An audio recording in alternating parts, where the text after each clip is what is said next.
Bitcoin कुछ ही देर में history बनाने वाला है क्योंकि बिटकॉइन अपनी 9वीं लगातार 9th रेड कैंडल क्लोज करने वाला है, रेड वीकली कैंडल क्लोज करने वाला है। ये देखिए, गिन लीजिए, 1 2 3 4 5 6 7 8 और 9 लगातार वीकली कैंडल्स बिटकॉइन पहली बार अपनी हिस्ट्री में क्लोज करने वाला है। और बिटकॉइन ने आज तक ऐसा कभी नहीं किया। ये बहुत ही हार्ड टू बिलीव चीज़ है। मैं खुद विश्वास नहीं कर पा रहा कि 9 लगातार वीकली कैंडल्स रेड क्लोज हो रही हैं। और कुछ वीडियोस पहले भी मैंने ये बात हाईलाइट की थी, जब बिटकॉइन ने 8 वीकली कैंडल्स लगातार क्लोज की थी, तब भी मैंने एक वीडियो बनाकर आपको बताया था। तो अगर आपने इस चैनल को सब्सक्राइब कर रखा है तो आपने वो वीडियोस देखी होंगी, और अगर आपको ये वीडियोस पसंद आते हैं तो इन्हें लाइक जरूर कर दीजिए। देखिए, पहले बिटकॉइन की हिस्ट्री में यहाँ 4 5 6 कैंडल्स लगातार हुई थी, पर 8 कभी नहीं हुई थी। अब तो 9 होने वाली है। 8 कैंडल्स लगातार रेड क्लोज करना भी बिटकॉइन के लिए हिस्ट्री थी, वो भी पहले कभी नहीं हुआ था, पर अब तो 9वीं भी हो रही है। अब यहाँ पर ऐसे काफी सारे फैक्टर्स है जो मैं बिल्कुल भी इग्नोर नहीं करना चाहता। एक तो ये चीज है कि यहाँ पर ये 9वीं वीकली कैंडल क्लोज हो रही है बिल्कुल एक सपोर्ट लेवल के ऊपर। दूसरी चीज है ये फियर एंड ग्रीड इंडेक्स, जो मैं आपको कल भी दिखा रहा था, अब भी एक्सट्रीम फियर है और 14 के ऊपर ये रीडिंग जा ही नहीं पा रही है।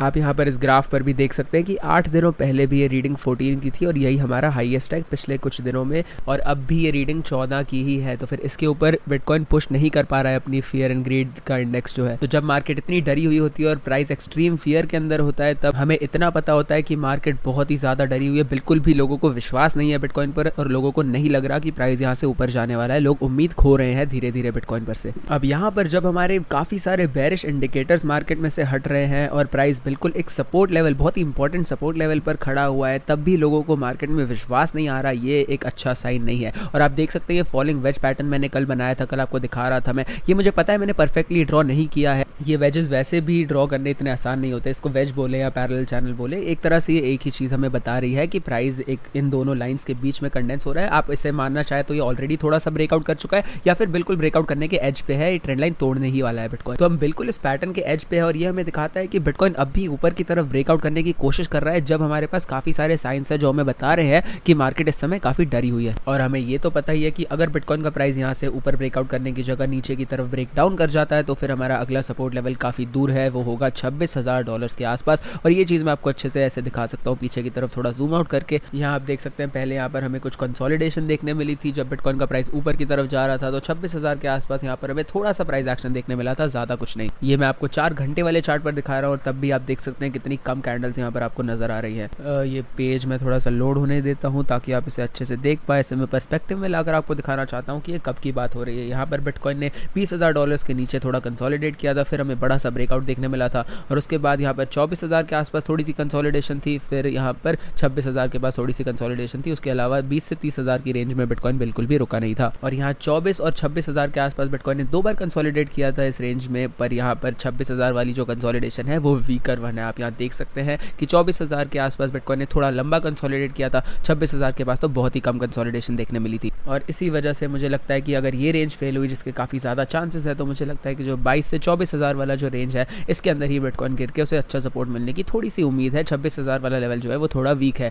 और अगर वो लेवल भी फेल हो जाता है, तब तो सभी लोग जो चाहते हैं कि बिटकॉइन $20,000 पर गिर जाए, वो हो सकता है। और अभी मैंने किसी का वीडियो देखा था, उसने लिखा था कि यूट्यूब चैनल पर डाला था, एक काफ़ी बुलिश यूट्यूबर है बिटबॉय करके, जो ज़्यादातर बहुत बुलिश होते हैं। उन्होंने लिखा था कि 85% का क्रैश होने वाला है और बिटकॉइन का प्राइस 10,000 पर गिर जाएगा। मैंने ये सोचकर, ये देखकर टाइटल सोचा कि इतना ज़्यादा ड्रॉप, आप क्या कह रहे हैं। फिर मुझे लगा कि नहीं, शायद ये हो सकता है। और फिर मैंने पूरी यूट्यूब स्पेस पर नज़र मारी, तो मुझे लगा कि मुझे ये देखने मिला कि सारे लोग ही बिटकॉइन मार्केट में इस समय, सभी यूट्यूबर्स बहुत ही बेरिश हो रखे हैं। तो जो मार्केट सेंटिमेंट है इस समय काफ़ी नेगेटिव है। अब एक चीज़ मैं आपको ये बताना चाहता हूँ कि बिटकॉइन बेचने का सबसे अच्छा समय था अभी से कुछ महीने पहले, जब बिटकॉइन का प्राइस थोड़ा ऊपर था, ऑल टाइम हाई के आसपास था, या उसके बाद भी थोड़ा नीचे गिर रहा था, तब एक अच्छा समय था बिटकॉइन बेचने के लिए। अभी अगर आप देखें तो बिटकॉइन का प्राइस अपने ऑल टाइम हाई से 57% नीचे है, और बिटकॉइन ने जो लो सेट किया था वहां तक ये 63% नीचे है। जब बिटकॉइन का प्राइस 50% नीचे था, तो बिटकॉइन का प्राइस था $34,000, और वहां से अगर 7% और नीचे चले जाए, जो हमारा अभी का करंट प्राइस लेवल है, वो वहां से 7% का नहीं, तो 34,000 से 14% का और ड्रॉप है। तो वो काफी बड़ा ड्रॉप हो जाता है अपने करंट प्राइस लेवल के हिसाब से। अब अगर आप यहाँ टॉप से, मतलब अपने ऑल टाइम हाई से इस स्विंग लो तक मेजर करें, तो ये सिर्फ एक 38% का ड्रॉप था। पर फिर उस स्विंग लो से अभी तक के करंट प्राइस लेवल पर अगर आप मेजर करें, तो ये और एक 30% का ड्रॉप है वहां से। तो अगर आप इन चीज़ों को इस पर्सपेक्टिव में डालें कि एक ड्रॉप के बाद वहाँ से हमें कितना बड़ा और ड्रॉप परसेंटेज में लेना पड़ेगा, तो फिर आपको समझ आता है कि ये ड्रॉप्स कितने बड़े हैं और ये डाउन ट्रेंड कितना खराब है। क्योंकि अगर आप ऐसे सोचें कि अपने ऑल टाइम हाई से बिल्कुल लो तक प्राइस कितना गिर सकता है, तब तो वो एक मैक्सिमम होगा 100% का ड्रॉप। पर अगर आप ऐसे अपने हर एक हाई पॉइंट से अगर आप हर एक ड्रॉप को मेजर करें, तब आपको समझ आएगा कि ये जो डैमेज हमें हो रहा है ये कितना ज़्यादा है। हर बार 30-30, 40-40% के ड्रॉप हमें देखने मिल रहे हैं। और अब जो हमें मार्केट में सेंटिमेंट देखने मिल रहा है, जो लोग इतने ज़्यादा बेरिश हो रहे हैं, मुझे लग रहा है थोड़ा लेट बेरिश हो रहे हैं लोग। और ऐसा समय होता है जब मार्केट में लोग इतने बेरिश होते हैं, तब लोग, आप देख ही सकते हैं फियर एंड ग्रीड इंडेक्स पर भी मार्केट पूरी तरह डरी हुई है और डर में आकर लोग गलत डिसीजंस लेते हैं। कुछ ऐसे डिसीजंस लेते हैं जो वो अगर डरे नहीं होते, अगर अपने इमोशंस को कंट्रोल में रखते, तो वो नहीं लेते। और वैसे अगर आप जानना चाहते हैं कि मैं किस एक्सचेंज पर ट्रेड करता हूँ, तो मैं बायबिट पर ट्रेड करता हूँ। अभी इनकी ही पार्टनरशिप के साथ मैं मोनाको में बैठा हूँ। इनके ही कोई स्पॉन्सरशिप इवेंट है जहाँ मैं मोनाको में हूँ इस समय, और मैं बहुत सालों से इन्हीं का प्लेटफॉर्म यूज़ करते आ रहा हूँ। मेरे हिसाब से ये सबसे ज़्यादा सिक्योर, सबसे ज़्यादा सेफ, सबसे बढ़िया एक्सचेंज है बिटकॉइन और क्रिप्टो ट्रेड करने के लिए। मैंने ऑलमोस्ट सभी एक्सचेंजेस यूज़ किए हैं और सभी एक्सचेंजेस के साथ काम भी किया है, ऑलमोस्ट सभी बड़े एक्सचेंजेस के साथ। और मैंने सभी यूज़ करने के बाद भी मैं यही कहता हूँ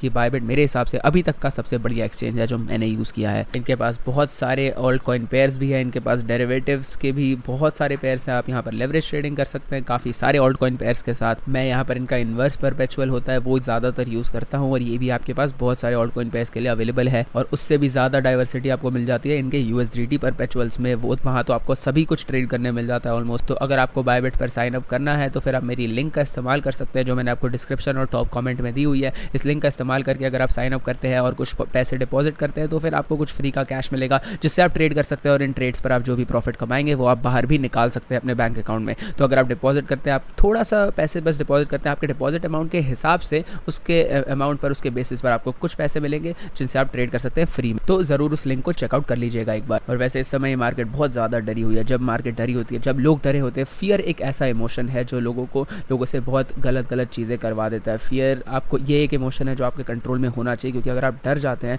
तो फिर आप काफ़ी गलत डिसीजंस ले सकते हैं। फियर और ग्रीड, यही दोनों इमोशंस है जो सबसे ज़्यादा खतरनाक हो सकते हैं लोगों के लिए। और आप देख ही सकते हैं फियर एंड ग्रीड इंडेक्स मैंने आपको बहुत बार दिखाया है, वो हमें यही बता रहा है कि इस मार्केट में बहुत लोग, ऑलमोस्ट सारे लोग इस समय काफ़ी ज़्यादा डरे हुए हैं। और ऐसी चीज़ों के बारे में भी इस चैनल पर हम बहुत बार बात करते हैं, फियर, ग्रीड और इन इमोशंस को कैसे कंट्रोल में करना है। तो फिर अगर आप मेरे चैनल से सब्सक्राइब्ड हैं और आप मेरी वीडियोस रेगुलरली देखते हैं, तो फिर आपको ये सब पता होगा। और अगर आपको ये वीडियो पसंद आ रहा है तो ज़रूर इसे लाइक कर दीजिए, चैनल को सब्सक्राइब भी कर दीजिए ताकि आप ये वीडियोस मिस ना करें। अब मैं आपको एक चीज़ बताना चाहता हूँ कि बेयर मार्केट में एक चीज़ बहुत ही अच्छी ये होती है कि जब भी प्राइस नीचे गिर रहा होता है, आपके पास प्री डिफाइंड सपोर्ट और रेजिस्टेंस लेवल्स होते हैं, क्योंकि मार्केट ऑलरेडी ऊपर जा चुकी होती है और वो लेवल्स एस्टैब्लिश कर चुकी होती है। ऊपर जाते हुए जो मार्केट को रेजिस्टेंस मिली हो या बाउंसेस मिले हो, ये लेवल ऑलरेडी ही एस्टैब्लिश हो चुके हैं। ऑलरेडी मार्केट में इंपॉर्टेंट लेवल्स हमें पता होते हैं। तो जब एक बेयर मार्केट चल रही होती है, जब प्राइस नीचे गिर रहा होता है, तो हमारे पास कुछ लेवल्स ऑलरेडी डिफाइंड होते हैं जिन्हें हम देख के ट्रेड कर सकते हैं और मार्केट को एनालाइज करके थोड़ी प्रेडिक्शंस लगा सकते हैं। और फोरफ्लाइज VIP के अंदर मैं ऐसी ही चीज़ें आप लोगों को सिखाता हूँ। अब बेयर मार्केट्स ट्रेड करना बुल मार्केट्स के मुकाबले मुश्किल होता है, पर फिर भी अगर आप एक राइट अप्रोच से ट्रेड करते हैं तो फिर ये भी आप आसानी से कर सकते हैं। क्योंकि जब एक बुल मार्केट चल रही होती है, तब मार्केट होती है एक प्राइस डिस्कवरी मोड में, जहाँ पर बिटकॉइन को या फिर किसी भी एसेट को अपने प्राइस लेवल्स डिस्कवर करने होते हैं कि सपोर्ट कहाँ पर बनेगा, रेजिस्टेंस कहाँ पर बनेगी। ये सारी चीज़ें डिफाइंड नहीं होती है। ये सब चीज़ें, मतलब अगर एक नई टेरिटरी में प्राइस जा रहा होता है अपनी ऑल टाइम हाई की तरफ, तो फिर उसे ये सब लेवल्स डिफाइन करने होते हैं। पर एक बेयर मार्केट में आपके पास ये सारे लेवल्स ऑलरेडी दिए हुए होते हैं। और यही लग्जरी है इस समय हमारे पास कि हम देख सकते हैं कि 30,000 और 20,000 डॉलर्स के बीच में पहले हमारे पास कोई सपोर्ट या रेजिस्टेंस या फिर कोई डिफाइंड लेवल नहीं था। और इसी वजह से हमें उम्मीद भी नहीं करनी चाहिए कि 30 और 20,000 के बीच में हमें ज़्यादा कुछ इंपॉर्टेंट सपोर्ट मिलने वाला है। ये ऐसा एरिया है जहाँ पर प्राइस पहले अचानक से सीधी लाइन में 20 से 30 तक ऊपर चला गया था, तो हम ये एक्सपेक्ट कर सकते हैं कि नीचे जाते हुए भी ऐसा ज़रूर हो सकता है। अब 20 दिनों से बिटकॉइन यहीं पर कंसोलिडेट कर रहा है, और ये जो रेंज है हमारी, जो 30 से 35-36,000 डॉलर्स के बीच की रेंज है, ये मेरे हिसाब से बिटकॉइन की हिस्ट्री में हमारे लिए सबसे ज़्यादा मुश्किल रेजिस्टेंस रेंज होने वाली है ओवरकम करने के लिए। और इससे पहले हमारा ऐसा कंसोलिडेशन था यहाँ पर ऊपर इस फॉलिंग वेज के अंदर, जहाँ बिटकॉइन का प्राइस 43 से अराउंड 38-39 तक गिर गया था। 13% का ड्रॉप था वो। पर यहाँ पर फिर भी हमें थोड़ी कंसोलिडेशन देखने मिली थी। उससे पहले वॉलेटिलिटी बहुत ज़्यादा थी और प्राइस तेजी से नीचे गिरा था। उसके बाद ये थोड़ी देर का कंटिन्यूएशन पैटर्न था, क्योंकि उससे पहले आप देख सकते हैं जो हमारा इससे पहले वाला ड्रॉप था वो सिर्फ 13 दिनों के अंदर अंदर ही प्राइस इतना ज़्यादा नीचे गिर गया था। और उसके अगला जो कंसोलिडेशन के बाद वाला हमारा ड्रॉप था वो तो और भी बड़ा था। ये जो हमारा मोस्ट रिसेंट ड्रॉप था, ये तो 32% का ड्रॉप था सिर्फ 7 दिनों के अंदर अंदर। तो ये ड्रॉप तो और भी ज़्यादा तेज़ और भी ज़्यादा बड़ा था। अब मैं यहाँ पर इस चार्ट को बदल देना चाहता हूँ। यहाँ पर मैं सारी जो ड्राइंग्स फालतू की बनी हुई है हटा देना चाहता हूँ, ताकि आप इस चार्ट के प्राइस एक्शन को क्लियरली और काफ़ी आसानी से देख पाएँ। अब यहाँ पर ये देखिए, देखिए ये वाला जो हमारा एरिया था वो हाई वॉलेटिलिटी एरिया था, उसके बाद ये लो वॉलेटिलिटी एरिया था। मैं ऐसे ये एरियाज को मार्क डाउन करना पसंद करता हूँ। तो आप देख सकते हैं एक पैटर्न चल रहा है, पहले हाई वॉलेटिलिटी, फिर लो, फिर हाई, फिर लो। तो ये मैं आपको ये बहुत क्लियरली नहीं बता पा रहा हूँ, पर ये मतलब रफली आइडिया दे रहा हूँ कि ये पैटर्न चल रहा है इस समय मार्केट में। और ये भी एक कारण है जिस वजह से मैं कह रहा हूँ कि मुझे लगता है एक ब्रेकआउट हमें जल्द ही मिलने वाला है, क्योंकि हाई लो अब हाई वॉलेटिलिटी का समय फिर से आ चुका है, अगर बिटकॉइन इसी पैटर्न के हिसाब से चलता रहा तो। और वैसे भी कंसोलिडेशन हमेशा के लिए मार्केट में नहीं चल सकती, हमें कभी ना कभी एक्सप्लोसिव मूव मिलेगा ही मिलेगा। और जब मार्केट 57% से नीचे है अपने ऑल टाइम हाई से, तो मेरे हिसाब से मुझे लगता है कि इतने बड़े ड्रॉप के बाद बेरिश होना एक अच्छा आइडिया नहीं होता है। मैं इस मार्केट में 5-6 सालों से हूँ, बहुत एक्सपीरियंस है मुझे इस मार्केट में, मैंने बहुत कुछ देखा है, बहुत एनालिसिस किया है, बहुत प्रेडिक्शंस देखी है, इन मार्केट्स को मूव होते हुए देखा है मैंने 5 सालों से। और मेरे हिसाब से मुझे लगता है कि ऐसे सिनारियो में हमें इतना बेरिश नहीं होना चाहिए। और आप देखें सभी यूट्यूब चैनल्स देखें, मैं पहले बिटबॉय की बात कर रहा था, मैं उस पर कोई शेड नहीं डाल रहा, मैं उनकी कोई डिसरिस्पेक्ट नहीं कर रहा। उन्होंने जो भी बनाया अपने चैनल पर बहुत ही बढ़िया, उन्होंने जो ग्रोथ किया बहुत बढ़िया किया। मैं उनसे कभी मिला नहीं हूँ, पर जो भी है वो टैलेंटेड यूट्यूबर है, टैलेंटेड एनालिस्ट है, उन्होंने बहुत बढ़िया अपना प्लेटफॉर्म बनाया है। पर फिर भी उनकी जो चैनल है वहाँ पर इस तरह की एनालिसिस नहीं होती। वो उनका चैनल और ऐसे काफ़ी और चैनल ये मास मार्केट को अपील करते हैं, ये लोग उन लोगों को अपील करते हैं। मैं फ्रैंकली बोलूँ तो जो ट्रेडर्स जिन्हें एक्सपीरियंस नहीं है, जो नए ट्रेडर्स हैं जिन्हें ट्रेडिंग अच्छे से नहीं आती, इन लोगों को अपील करने के लिए ये लोग ज़्यादातर बुलिश एनालिसिस दे देते हैं ताकि वो लोग खुश होते रहें। और ऐसी एनालिसिस, जब जो लोग ऐसी एनालिसिस करते हैं, जब वो लोग भी इस मार्केट में इतने ज़्यादा बेरिश हो रहे हैं, बिटबॉय बोल रहा है कि प्राइस 85% से नीचे गिर के 10,000 पर आ जाएगा, पूरी मार्केट में सेंटिमेंट ऐसा है, मास मार्केट का भी यही सेंटिमेंट है और इतने सारे यूट्यूबर्स का भी यही सेंटिमेंट है। तो जब इतनी ज़्यादा बेरिश एक्शन मुझे दिख रहा है मार्केट के अंदर, इतने बेरिश सेंटिमेंट दिख रहा है, वो भी एक रेजिस्टेंस लेवल पर नहीं। अगर आप रेजिस्टेंस लेवल पर बेरिश होते हैं तो वो एक अलग बात होती है। हाँ, 30,000 एक रेजिस्टेंस लेवल है, पर इस समय मार्केट एक नए स्विंग लो पर है, एक नए स्विंग लो पर इतना ज़्यादा बेरिश सेंटिमेंट मुझे समझ नहीं आ रहा है। और अब अगर आप फिर से एक फियर एंड ग्रीड इंडेक्स पर नजर मारे तो यही बात है कि जो ग्राफ है इतना लो रहा है बहुत समय से, इतना ज़्यादा फियर, इतना ज़्यादा डर है इस मार्केट में, और सारे जो बेरिश इंडिकेटर्स है वो भी धीरे धीरे वैसे पलट के बुलिश हो रहे हैं या न्यूट्रल हो रहे हैं। यहाँ पर फियर एंड ग्रीड इंडेक्स पर हमें न्यूट्रल टेरिटरी भी नहीं देखने मिल रही है। यहाँ पर पिछले 2-3 महीनों में हमें कोई भी असली बढ़िया मूव ऊपर की तरफ नहीं देखने मिला है। और एक तरह से मुझे मार्केट में यही देखने मिल रहा है कि लोगों ने बिल्कुल गिव अप कर दिया, लोगों का बिल्कुल ही विश्वास उठ चुका है मार्केट से, और कोई भी उम्मीद नहीं कर रहा कि हमें ऊपर की तरफ एक मूव मिलने वाला है। और सभी यूट्यूबर्स और सभी लोग इस समय बहुत ही ज्यादा बेरिश प्राइस टारगेट्स भी दे रहे हैं। और यहाँ पर बहुत सारी वीकली कैंडल्स, जैसे मैंने आपको बताया 9 वीकली कैंडल्स लगातार बेरिश क्लोज होने वाली हैं। अब यहाँ पर कोई गारंटी नहीं है कि 9 वीकली कैंडल्स के बाद भी बिटकॉइन नीचे ही गिरता रहेगा, या फिर मैं ऐसी कोई प्रेडिक्शन नहीं दे रहा हूँ, पर ये पहली बार हो रहा है बिटकॉइन की हिस्ट्री में। पर एक चीज मैं सर्टेनिटी के साथ कह सकता हूँ कि पर ऐसे ड्रॉप जब हमें देखने मिलते हैं, 9 लगातार वीकली कैंडल्स जब बेरिश क्लोज होती है, तो मैं ये कह सकता हूँ कि ऐसी चीजें हमेशा के लिए नहीं चलने वाली है, हम हमेशा के लिए ड्रॉप नहीं करते रहने वाले हैं। और एक और चीज जिस पर मैं नजर डालना चाहता हूँ वो ये है कि जो इक्विटी मार्केट है, जैसे इंडेक्स मार्केट जो है S&P 500, यहाँ पर हमें एक रिकवरी देखने मिल रही है। पर यहाँ पर भी एक इंपॉर्टेंट चीज ये है कि यहाँ पर S&P 500 एक रेजिस्टेंस लेवल के सामने है। इस समय जब प्राइस नीचे गिर रहा था इसका, तब भी यहीं पर S&P 500 को थोड़ा सा सपोर्ट मिला था, और अब प्राइस इसके नीचे और इसकी तरफ मूव कर रहा है, तो फिर यहाँ से मैं रेजिस्टेंस भी एक्सपेक्ट करूंगा। और जब पहली बार S&P 500 यहाँ ऊपर जा रहा था तो इस लेवल से इसे रेजिस्टेंस भी मिली थी Q2 में 2021 में, और उसके बाद ऊपर जाकर थोड़ा सा सपोर्ट भी इस लेवल से इसे मिला था। और इसी वजह से एक तो ये कन्वेंशनल मार्केट है जहाँ पर सपोर्ट रेजिस्टेंस लेवल्स बहुत बढ़िया तरीके से रिस्पेक्ट किए जाते हैं, तो फिर मैं ज़रूर यहाँ से थोड़ी रेजिस्टेंस एक्सपेक्ट करूँ। अब 1.5 दिन में ये मार्केट खुलेगी, तो फिर अभी तो हमें कुछ पता नहीं क्या होने वाला है, पर मंडे को मतलब आज जैसे ये मार्केट खुलेगी तो हमें पता चल जाएगा यहाँ क्या होने वाला है। पर इसके साथ साथ अब अगर आप डॉलर इंडेक्स पर नजर मारे तो डॉलर की वैल्यू काफ़ी ज़्यादा गिर चुकी है पिछले कुछ दिनों में। अब यहाँ पर जूम आउट करके आप एक हफ्ते वाले चार्ट पर देखें तो यहाँ पर भी ये थोड़ा एक सिग्निफिकेंट ड्रॉप है। ये मैक्रो एनालिसिस है, मैं थोड़ी बहुत आजकल करता रहता हूँ, मैं थोड़ा और मैक्रो एनालिसिस इन्वॉल्व करने की कोशिश करता हूँ अपनी क्रिप्टो एनालिसिस के साथ साथ। और अगर आपको ऐसी एनालिसिस, मैक्रो एनालिसिस पसंद आती है तो चैनल को सब्सक्राइब कर दीजिए, वीडियोस को लाइक कर दीजिए, और कमेंट्स में भी मुझे ज़रूर बताइए कि क्या आपको इस तरह की एनालिसिस चाहिए। ये रियल वर्ल्ड में क्या होता है, डॉलर में क्या हो रहा है, कन्वेंशनल मार्केट्स में क्या हो रहा है, इन सब चीज़ों के बारे में भी अगर आपको थोड़ी बहुत एनालिसिस पसंद है तो मुझे कमेंट्स में ज़रूर बता दीजिए। तो आप अब यहाँ पर देख सकते हैं कि पहले डॉलर को इसी रेजिस्टेंस लेवल से बड़े बड़े ड्रॉप्स देखने मिले थे, तो अब अगर हमें तीसरी बार फिर से ऐसा ही एक ड्रॉप मिलने वाला है तो हमें तैयार रहना है इसके लिए। और अगर आपने बिटकॉइन होल्ड करके रखा हुआ है इस समय, और अगर डॉलर में हमें इतना बड़ा ड्रॉप देखने मिलता है तो फिर तैयार रहिए, क्योंकि बिटकॉइन का प्राइस ज़रूर ऊपर जाने वाला है अगर डॉलर में हमें इतना बड़ा एक और क्रैश देखने मिल जाता है तो। अब अगर आपको नहीं पता मैं क्या बोल रहा हूँ तो फिर मुझे ये बिटकॉइन का चार्ट डॉलर के चार्ट के ऊपर ओवरले कर देने दीजिए ऐसे, और अब आप देख पाएंगे कि मैं क्या बात कर रहा हूँ। यहाँ पर आप इसे क्लियरली थोड़ा अच्छे से देख पाए, इसलिए मैं कुछ सेट सेटिंग्स चेंज करने की कोशिश करता हूँ, पर ये मुझे समझ नहीं आ रहा कैसे करना है, तो रहने दीजिए, आपको समझ आ जाएगा मैं क्या बोलने की कोशिश कर रहा हूँ। इस बिटकॉइन के चार्ट को थोड़ा अच्छे से एडजस्ट करके ऊपर ले आता हूँ ताकि आप इसका बिल्कुल अच्छे से ये लाइनअप हो जाए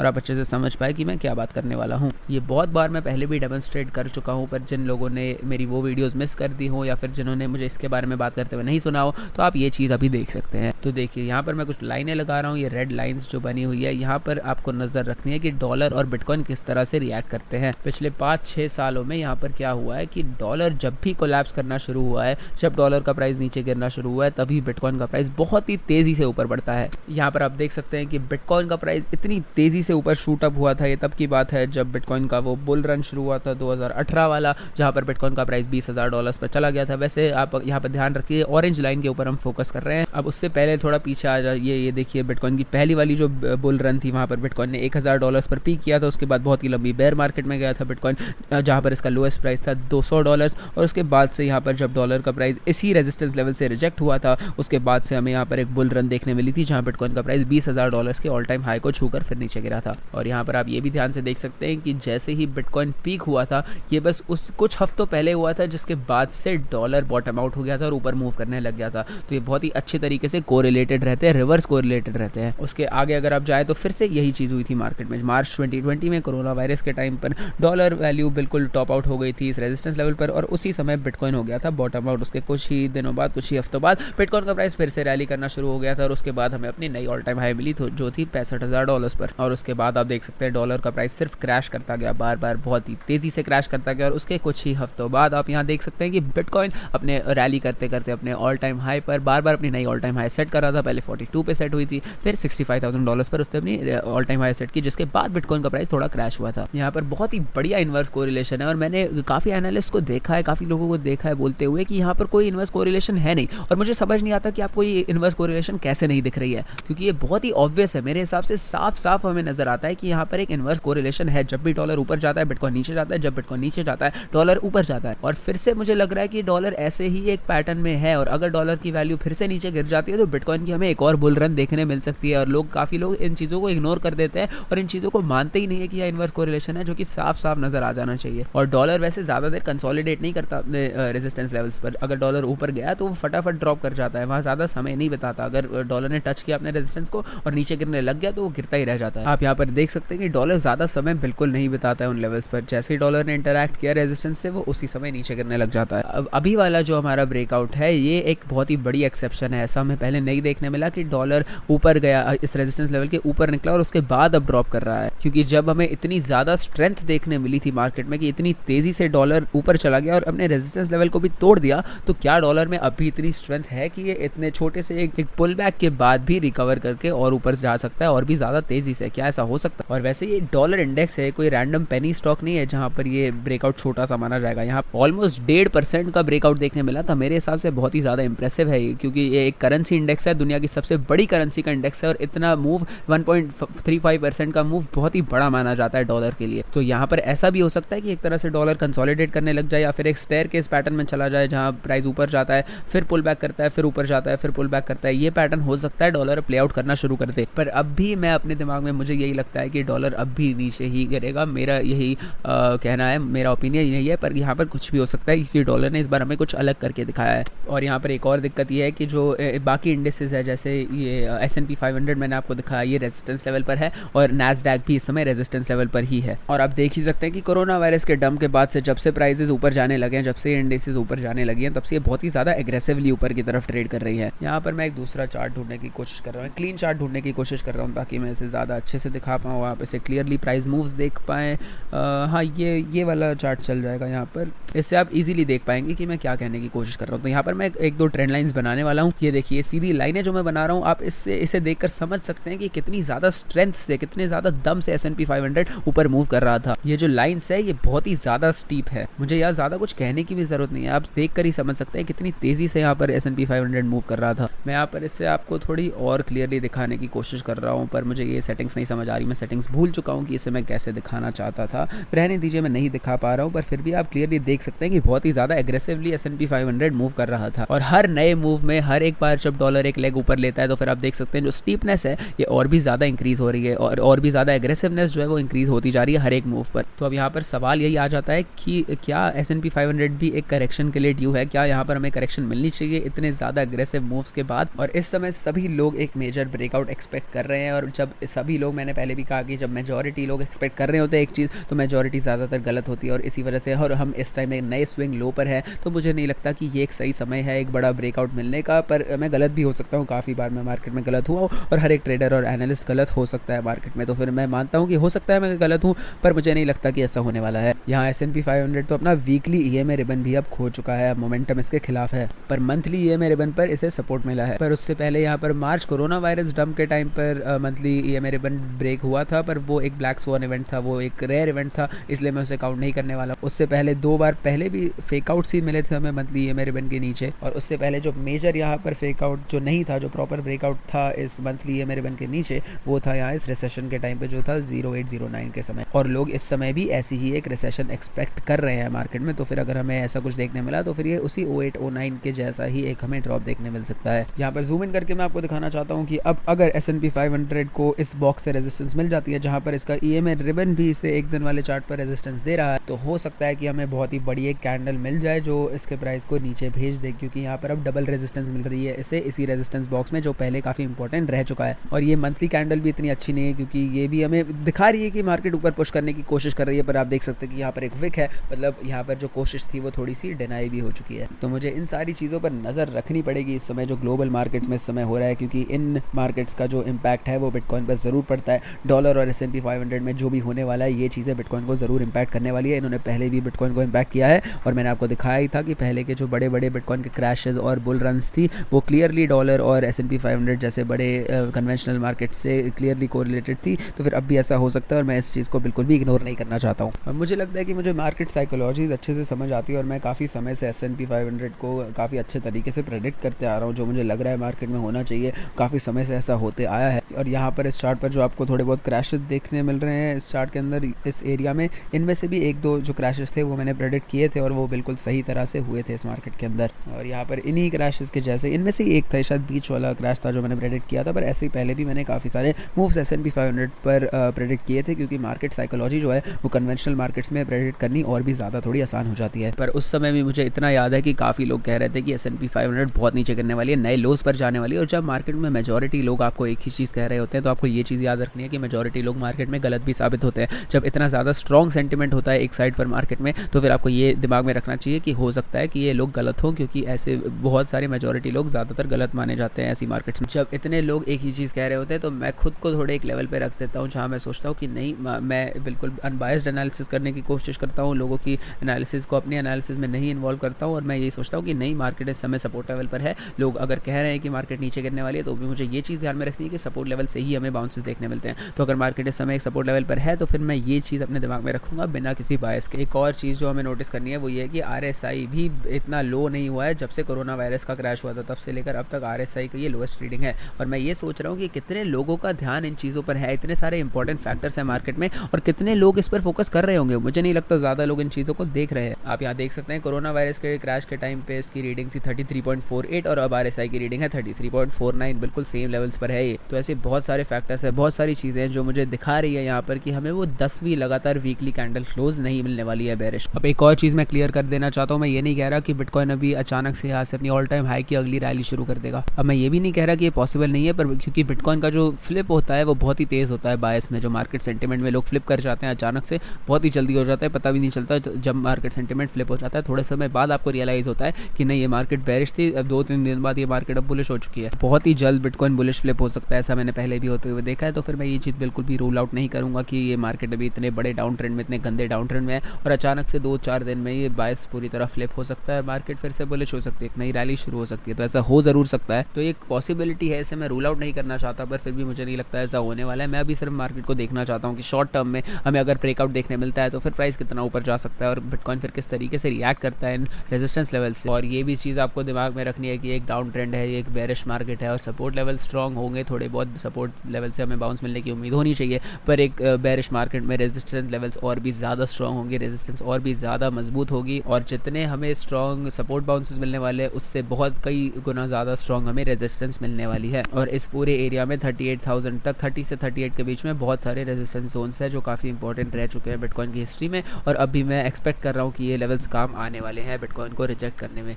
पर हो सकता है यहाँ पर हमें एक 2-4 हफ्तों की बुलिश रैली देखने मिले जो प्राइस को 36-38,000 तक लेकर जाए। और मुझे लगता है कि इतने बड़े डाउन ट्रेंड में जहाँ पर प्राइस बिल्कुल ऊपर नहीं जा पा रहा, जो मार्केट इतनी ज़्यादा डरी हुई है, ऐसी मार्केट में अगर हमें 2-4 हफ्तों की एक बुलिश रैली देखने मिलती है वो इस मार्केट के लिए बहुत ही ज़्यादा अच्छी होगी। और मैं इस तरह की ट्रेड सिर्फ बायबिट पर कर रहा हूँ जहाँ पर इतने छोटे से मूव में अगर 10-20% का मूव बिटकॉइन को मिल जाता है ऊपर की तरफ, अगर आप इसे लेवरेज पर ट्रेड करें तो आप 80 से 100% तक का या उससे भी ज़्यादा का प्रॉफिट कमा सकते हैं। और ये सब मैं सिर्फ बायबिट पर कर रहा हूँ, तो फिर मेरी लिंक का इस्तेमाल करके इसे ज़रूर चेकआउट कर लीजिएगा। अगर आपको इसे सिर्फ चेकआउट ही करना है, सिर्फ आपको फ्री कैश लेना है, तो भी ज़रूर इस लिंक का इस्तेमाल करके कर लीजिए। आपको फ्री के पैसे मिल जाएंगे ट्रेड करने के लिए, तो ज़रूर एक बार लिंक का इस्तेमाल करके इससे चेक ज़रूर कर लीजिएगा।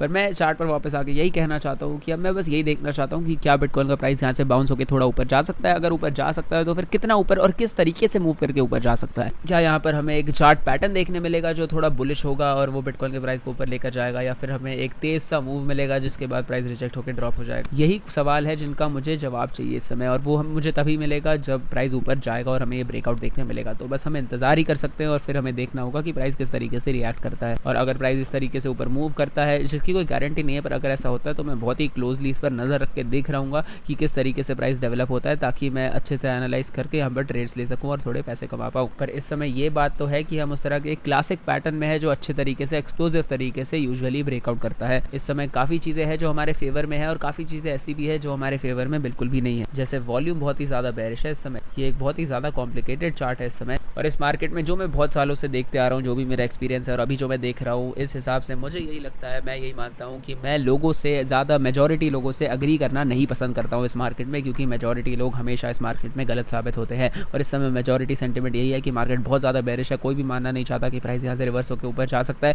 इसलिए मैं ये चीज़ नहीं मानना चाहता हूँ। अभी मैं एक सर्कल में खड़े होकर लोगों से अग्री करने के लिए नहीं आया हूँ यहाँ पर, मैं लोगों से हाँ में हाँ मिलाने नहीं आया हूँ, मैं यहाँ पर ट्रेड करने आया हूँ। मैं एक ट्रेडर हूँ, ट्रेडिंग एक वॉर होती है, एक वॉर जोन होता है, और यहाँ पर आप लोगों से अग्री करने नहीं आते, यहाँ आप लोगों से लड़के उनके पैसे लेने आते हैं, यहाँ पर आप पैसे कमाने आते हैं, आप लोगों से अग्री करने नहीं आते। और अगर ज़्यादातर लोग अग्री जो करते हैं वो ज़्यादातर गलत साबित होते हैं, तो फिर अग्री करके कोई फ़ायदा नहीं है। मैं उनके पैसे लेने आया हूँ, मैं यहाँ पर ट्रेड करके पैसे कमाने आया हूँ। तो अगर आप ऐसे समय पर मार्केट से डिसएग्रीमेंट में हो तो वो कोई बुरी बात नहीं है। अगर आप अपनी एनालिसिस में विश्वास रखते हैं तो आप पैसे कमा सकते हैं, अगर आप मेजॉरिटी से डिसएग्री करें तो भी। तो यही थी वैसे आज की एनालिसिस, बहुत लंबी वीडियो हो गई है, काफ़ी कुछ मैंने आपको बता दिया है कि मार्केट सेंटिमेंट किस तरह से चल रही है और मार्केट में आगे जाकर क्या होने वाला है। और मैं बायबिट के, जैसे मैंने कहा, मैं एक पार्टी में हूँ जहाँ पर काफ़ी सारे बायबिट के और भी यूट्यूबर्स आए हुए हैं, तो फिर उन लोग की पार्टी में से मैंने आधा घंटा निकाल कर आप लोगों के लिए वीडियो बनाया। तो फिर अगर आप अप्रिशिएट करते हैं कि मैंने ये वीडियो आपके लिए पार्टी में से निकल कर अलग से स्पेशली बनाई है, तो फिर इस वीडियो को ज़रूर लाइक कर दीजिए। सपोर्ट करने के लिए चैनल को सब्सक्राइब भी ज़रूर कर दीजिए, नोटिफिकेशन बेल भी दबा दीजिए ताकि आप मेरे वीडियोस को मिस ना करें। और आप कमेंट्स में बता दीजिए अगर आपको मतलब एनालिसिस पसंद आ रही है, किस तरह के एनालिसिस आपको चाहिए। और अगर आपको 4Flies VIP ज्वाइन करना है जहाँ आप मुझे ट्रेड करते हुए देख सकते हैं, तो फिर इसके लिए भी डिस्क्रिप्शन में दी गई पहली लिंक को दबाएं, फिर हमारे फ्री गोल्ड टेलीग्राम चैनल के किसी भी पोस्ट के नीचे दिए गए @4Flies बटन को दबाएं और फिर दबाएं सेंड मैसेज वाले बटन को, और हम आपको VIP के बारे में सारी जानकारी दे देंगे। और इस समय आप वीडियो के एंड तक आ गए, इसलिए मैं एक और चीज़ आपको बताऊंगा कि VIP पर इस समय एक डिस्काउंट चल रहा है, तो ज़रूर इसे चेकआउट कर लीजिए, हमें मैसेज करके आप पूछ सकते हैं। तो यही थी आज की वीडियो, मैं उम्मीद करता हूँ वीडियो आपको पसंद आई होगी। वीडियो को लाइक कर दीजिए, चैनल को सब्सक्राइब कर दीजिए और मिलते हैं अगली वीडियो में।